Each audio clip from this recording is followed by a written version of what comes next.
กราบสวัสดีทุกคนมื้อนี้ก็มาอยู่กับข่อยต้นมื้อนี้ก็มาอยู่ในช่อง Easy Trick เนาะทริคง่ายๆที่ช่วยในการดำรงชีวิตหมู่สิใช้คอนเซ็ปต์บ้านของช่องไว้เนี่ยเนาะแต่ข่อยสร้างช่องนี้มาเพื่ออยากแบ่งปันทริคหรือว่าเทคนิคต่างๆที่ข่อยได้รู้แล้วก็ที่ทุกคนยังบ่รู้เฮาก็อยากมาเผยแพร่อยากมาแบ่งปันเนาะจังได๋ก็ขอฝากติดตามฝากกดไลค์กดแชร์ให้ในเด้อแต่ละคลิปมันสิลงมาอยากให้สอนหยังเกี่ยวกับเรื่องไอทีหรือว่าหยังก็สร้างทริคในการใช้ชีวิตหยังก็สร้างในชีวิตประจำวันเนาะหรือว่าตั้งนั้นตั้งนี้เกี่ยวกับอุปกรณ์อิเล็กทรอนิกส์ก็สามารถคอมเมนต์ได้เนาะเดี๋ยวเฮาสิไปเสาะหาวิธีมาเฮ็ดให้มื้อนี้ก็มาอยู่กับการมื้อนี้สิมาสอนตั้ง Gmail เนาะคือหลายๆคนเคยเห็นหลายๆคนเนาะที่ไปตั้งแล้ว 2-3 มื้อเนาะตั้งเองเนาะ 2-3 มื้อแล้วเด้งออกตั้งอีเมลเองนะโดยที่ทุกคนลืมไปว่ามันต้องได้ยืนยันเบอร์ยืนยันอีเมลสำรองเนาะมื้อนี้ขอก็เลยจะมาสอนวิธียืนยันว่าไงคือตั้งเมลใหม่แนวใดบ่ให้มันเด้งให้ใช้ได้ถาวรเนาะว่าไงเนาะนะมื้อนี้ก็มาเริ่มกันเลยเนาะไปโชว์หน้าจอก่อนเพื่อจะเอาไปซิงกับนี่ให้มันตรงกันเนาะปึ๊บเริ่มกันเลยอันดับแรกแต่ละเครื่องของแต่ละคนเนี่ยมันสิมีตั้งค่าเนาะเข้าไปในตั้งค่าก่อนเข้าไปในตั้งค่าแล้วกดเข้ามามองบัญชีเนาะกดเข้ามามองบัญชีนี่มองบัญชีกดเข้าไปเพิ่มบัญชีเนาะเลื่อนลงไปลุ่มๆเลยมันจะมีคำว่าเพิ่มบัญชีกดเข้าไปเพิ่มบัญชีได้แล้วเลือกบัญชีเลือก Google เนาะเฮาสิเพิ่มบัญชี Google เป็น Gmail เนาะกดใส่เลยรอถามแป๊บนึงเนาะมันจะอีกซ่านิดนึงเพราะว่าเครื่องข่อยมันอีเมลหลายตั้งหลายอันนี้ของไผให้ใช้รหัสหน้าจอกันมันสิเด้งขึ้นมาให้ใช้รหัสหน้าจอก็ใช้รหัสหน้าจอไปเนาะอันเมื่อกี้นี่ค่อยตั้งสแกนลายนิ้วมือก็เลยบ่ได้ใช้รหัสบางคนมันมีตั้งสแกนลายนิ้วมือมันก็ให้สแกนลายนิ้วมือแล้วก็แล้วเลยมาฮอดนี้เขากดเข้าไปมองสร้างบัญชีเนาะอยู่ทางมุมเลยมุมแจเบื้องซ้ายเลยนี่กดสร้างบัญชีขั้นตอนนี้ก็บางคนไปมากไปกดสำหรับธุรกิจเนาะอย่าไปกดตัวนั้นเนาะขั้นธุรกิจมันก็คือมันจะสร้างเมลขึ้นมาเพื่อเชื่อมโยงกันหลายๆคนใช่เนาะเขากดใส่สำหรับตัวฉันนี่เนาะสำหรับใช้งานตัวฉันกดเข้าไปซื้อนี่เอาตรงๆนะเขาอยากตั้งซื้ออย่างก็ได้แล้วแต่เขาอยากตั้งเลยเอาใส่ซื้อเขาก็ได้แนวเขาจื้อได้เนาะขั้นที่ใส่มิวเป็นมิวหลักเลยก็แนะนำให้ใส่ซื้อตัวเองเนาะไม่ให้ไปตั้งมัวมั้งซื้อนั่นซื้อนี่มันสิจื้อบ่ได้เนาะเอาซื้อที่เขาจื้อได้จื้อง่ายที่สุดก็สิใส่ซื้อตามซองนี้เลยเนาะ Easy Trick เนาะ Easy Trickมาเมื่อที่ใส่วันเดือนปีเกิดแนะนำให้ใส่ตรงตามของเขาเลยเนาะมันเวลาอีเมลมีปัญหาหรือว่ามันอยากให้ตรวจสอบอย่างนั้นมันจะถามวันเดือนปีเกิดเขาแนะนำให้ใส่ตามจริงเลยแบบนี้เขาจื้อได้มาสั้นซะเพจซ้ายเพจนี่ก็ซ้ายเนาะแล้วแต่เพจอะไรก็ใส่ตามนั้นเลยมาตอนสำคัญนี่มาฮอดขั้นตอนนี้มันจะเลือกซื้ออีเมลขั้นซื้ออีเมลอันดับแรกนี่มันจะเลือกซื้อมันจะซุ่มให้เฮามั่วเนาะเลขนั้นเลขนี้มั่วก็เฮาเลือกเอาตัวนี้ก็ได้เนาะแต่ขั้นอยากจื้อง่ายข่อยแนะนำให้สร้างเองเนาะซื้ออีเมลเนี่ยข่อยจะใช้ easy trick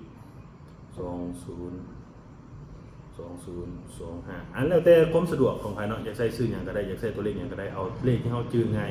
กะว่าใส่โดดๆไปเขาก็จื้อเลยสินะใส่ N1 พอเขาใส่เขาเคยตั้ง N ซื่อๆอย่างไปเบิดละเขาจะใส่ N1 ไปคันมันยังบ่มีคนใส่เนาะมันสิเด้งไม่เขาตั้งรหัสผ่านเลยอันนี้ขั้นตอนนี้อย่าลืมเด็ดขาดเนาะ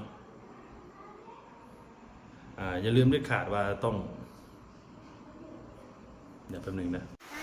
ขอโทษทีนะทุกคนเมื่อกี้นี่เพราะว่าอันกล้องอีกหน่วยนึงมันตัดไปก็เลยคลิปนี้ก็เลยได้มาพากเอา ก็มาฮอดขั้นตอนนี้ก็แม่นให้ใส่รหัสผ่านเนาะมีแต่เฮาใส่รหัสผ่านนะรหัสผ่านที่คนตั้งก็คือแนะนำให้เป็นรหัสที่เฮาจื้อได้เนาะมีตัวเลขมีแลภาษาอังกฤษนำตัว1 2ตัวก็ว่ากันไปเนาะแต่ว่าขอให้มีตัวเลขผสมไปนำเอาแบบที่เฮาจื้อได้หั่นแหละอย่าไปตั้งมั่วๆเนาะกดมั่วๆไปแล้วกดผ่านไปจื้อรหัสบ่ได้ก็ยากอีกแหละตัวนี้นะฉะนั้นตัวนี้ก็เอาตั้งที่เฮาจื้อได้เนาะมาขอจะมาตั้งให้เบิ่งพอเราตั้งรหัสไปแล้วตัวนี้ก็พยายามจะให้แคปไปก็ได้เนาะตั้งแล้วเรากดถัดไปเลยกดถัดไปแล้วก็ถาแป๊บนึงเนาะมันสิขึ้นขั้นฮอดขั้นตอนนี้มันขึ้นฮอดหน้านี้แล้วให้กดถัดไปแล้วมันถือว่าตัวนี้ตั้งสำเร็จเนาะกดขั้นไปตัดไปอีกขั้นนึงแป๊บนึงเนาะมันอาจจะโหลดแน่นอนนึงขั้นตอนการตั้งGmail มันจะบ่ยากเนาะแบบนี้แหละแป๊บนึงก็แล้วแต่อินเทอร์เน็ตนำเนาะขึ้นกับอินเทอร์เน็ตขึ้นกับความไวของเครื่องนำแต่อันนี้ก็ปกติอยู่แล้วเนาะเวลาตั้งบัญชีใหม่มันจะโหลดโดนนิดนึง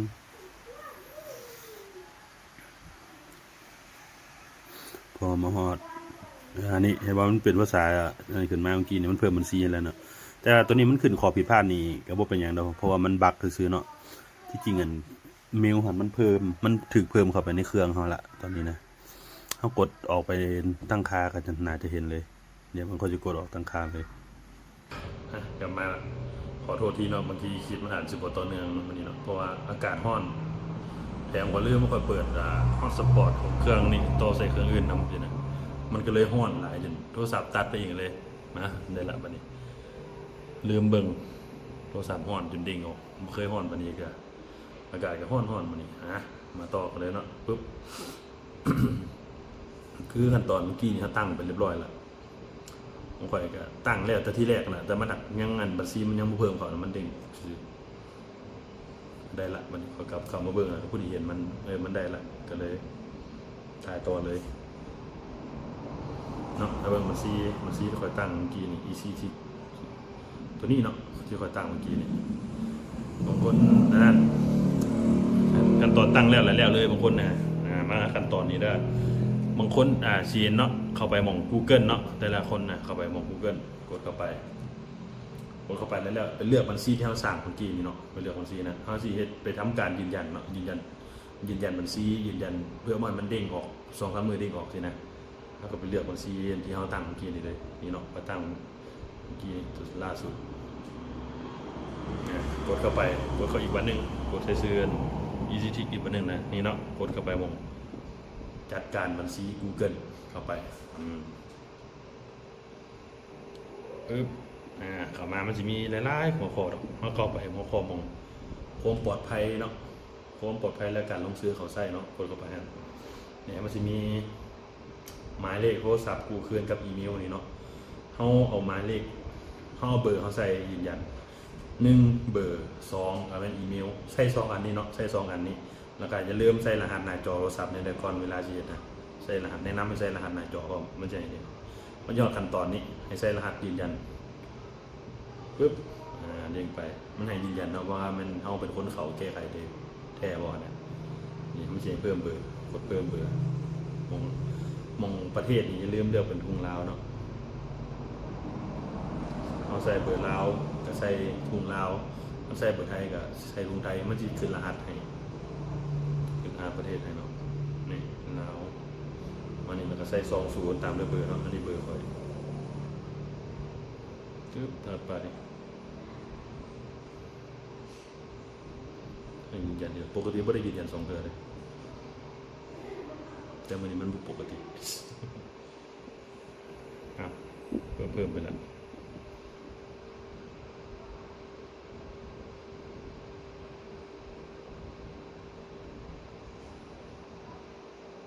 เข้าไปเบิ่งใหม่ก่อนเมื่อกี้อินที่เพิ่มเป็นแล้วเด็ด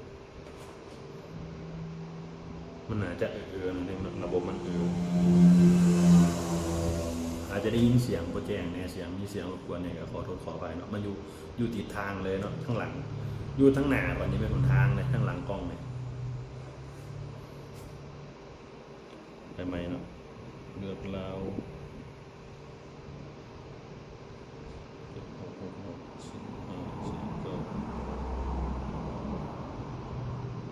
ไม่เคยยืนยันดีกว่า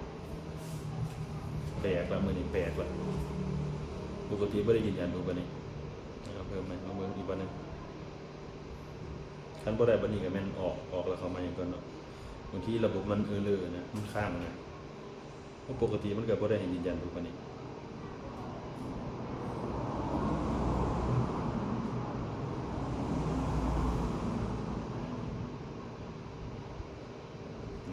มันมีให้บันทึกสิ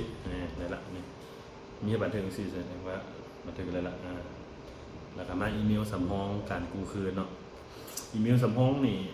อันแนะนำให้เอาอีเมลตัวใดก็ได้เนาะที่เขาเคยตั้งแล้วหรือว่ามีอีเมลมูก็ได้ให้เขากดรหัสยืนยันให้เนาะมันจะเป็นการดีเนาะให้มูของมูเด้อคนที่ไว้ใจได้เด้ออันนี้ก็สิเอาอีเมลข่อยเองเนาะมันมีหลายอีเมลก็จะอีเมลข่อยเองใส่อีเมลของเมียข่อยก็ได้ตัวนี้ลิงก์ไปไม่ใช่ใส่รหัสยืนยันเนาะรหัสยืนยันนี้มันจะส่งมาทางอีเมลเนาะแนะนำให้อีเมลที่ยังใช้งานอยู่เนาะที่อยู่ในเครื่องเนาะเพื่อมันจะเอารหัสยืนยันได้ถูกอีเมลขึ้นมาเลยมันจะออกไปเอาอีเมลไปเอารหัสยืนยันเนาะรหัสยืนยันเนาะอยู่หม่องช่อง Gmail นี่เพราะว่าเมลตัวนี้มันอยู่ในเครื่องนี้เนาะเมลอยู่เครื่องไหนก็ไปเอาอยู่เครื่องนั้นมันจะของใส่อีเมลนึงแล้วไปเอาอยู่อีกเครื่องนึงนี่บ่ได้เลยนี่รหัสยืนยันเนาะกดเข้าไปใหม่เนาะ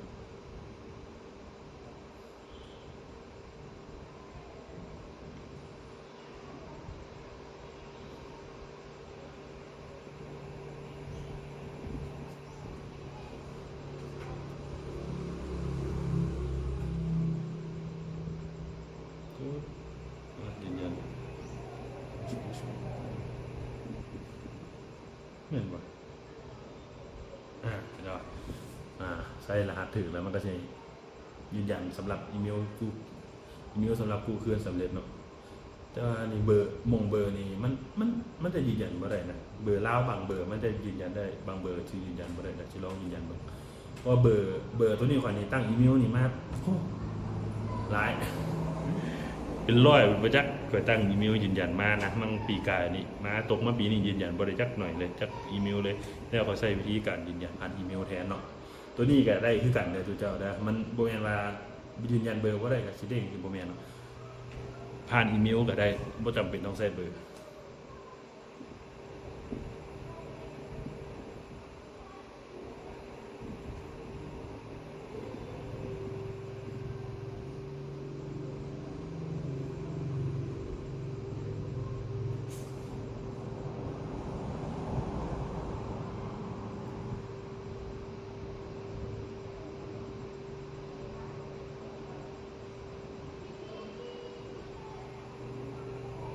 นี่มันสิว่าคือจังซี่เนาะไม่รองรับเนาะแต่ก็ยาเนาะบ่เป็นหยังขั้นตอนนี้ใช้ได้ละพอเขาก็ตั้งมาละแนะนำบ่เปลี่ยนหยังอยู่แล้วกดยืนยันตัวนี้โอเคนี่กดเรียบร้อยฮอดขั้นตอนนี้ถือว่าผ่านละได้ 100% ละลองเอาไปตั้งเบิ่งนะไปพับใส่เบิ่งในชีวิตประจำวันลองไปพับใส่เบิ่งอันนี้ตั้งเป็นกับเบิ่งคลิปนี้เนาะค่อยๆจุดค่อยๆเปิดไปนี่แสดงว่าแล้วละ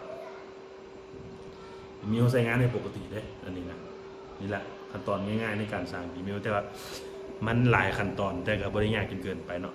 ให้ใครที่ยังเบิ่งบ่ทันหรือยังบ่เป็นเนาะก็ค่อยหยุดเบิ่งค่อยทีละสเต็ปค่อยกดตัวใดไปแล้วก็ไปตามก็ไปเลยเนาะมันจะง่ายเฮ็ดเทื่อ1 2เทื่อก็ลืมเองเนาะสำหรับมื้อนี้ก็ขอตัวลาไปก่อนเนาะสำหรับ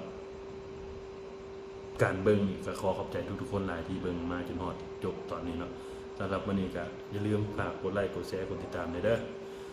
บ๊ายบายไปก่อนมีเทคนิคใหม่ๆมันจะมาบอกบ๊ายบาย